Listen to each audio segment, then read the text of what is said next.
My name is Jenna LaPierre and I am 35 years old, and I have been suffering from anxiety, depression, and PTSD since as far back as I can remember at 5. In the last 4 years, I've worked really hard in healing my soul and going back to the beginning so that way I could be the person that I wanted to be. And I've worked really hard at that, and that is where I've landed today and where I am here in this space. I grew up in a really chaotic home. It was really hectic. Both my parents were alcoholics, so I think that kind of paved the way that my 20s would be for me. And I was always really anxious. I was so anxious, and nobody really understood that that's what it was. I was misdiagnosed for most of my childhood with being bipolar or borderline personality disorder, when in truth it was just me being really anxious. I had numerous suicide attempts. I self-abused. I was a cutter from the time I was 14 years old. I had an eating disorder at 15. I had been raped by the time I was 15. And I had all these really traumatic events that happened that put me into such a negative space that I just couldn't find my way out of that. And I didn't know that there was a way besides being that person. So my childhood was just it was so hard, and I think back and I blocked so much of it out, and now as I've gotten older, it's really interesting to see, like, remembering those moments and what shaped you for the rest of your adult life and who you become. I have been in therapy since I was 8 years old. My parents put me in the first time when they had separated. And so I had done the traditional therapy route through most, up until I was 18 years old. I am 150% for medication, but for people like me, it doesn't work, and that's okay. You know, so I have coping skills so I can get through my day and so I can survive. But I never ever in a million years thought that we would be here. And I never thought that I could do what I'm doing. And if you asked me a year ago, I would have laughed in your face if I thought I would be here, because there's no way.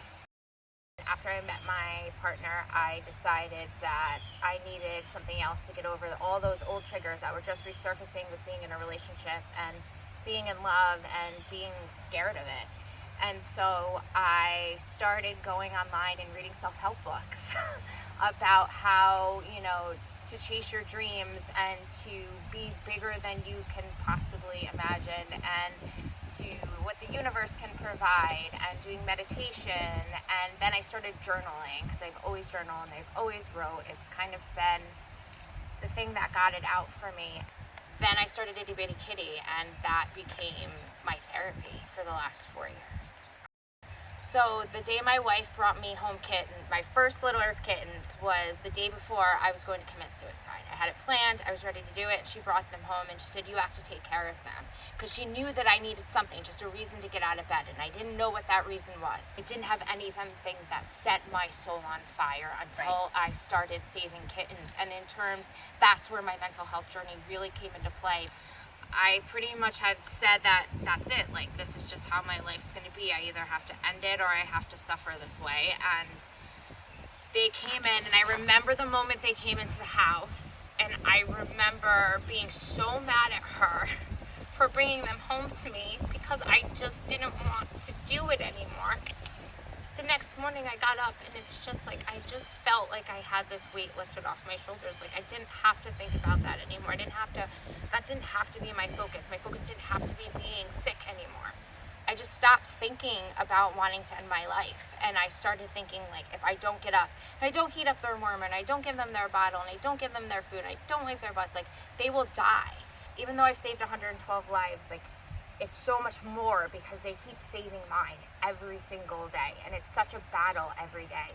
But they're always here, and they always need me. So you just kind of keep going. And I let go of needing to end it, and I started living it.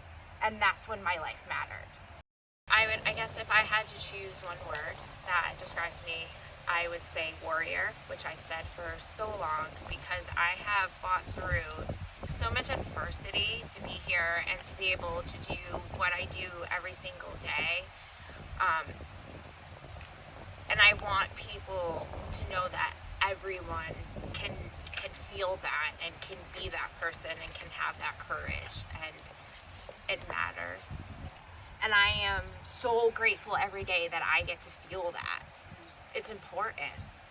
You know, and sometimes like I go back to where I was and I remember that no matter what happens, I don't ever want to be back there. And that's why I keep sharing my story and keep telling people, because while this is about me, this is about every single other person out there that has to fight through the stigma. And it's hard and it's heart-wrenching, and I want them to know that there are a group of women and there's solidarity in what we do, in the way we speak. And we're the future. And we can create whatever kind of world we want to create. It's just doing it and feeling it. And I never thought that my story was going to matter that much until the moment I said something.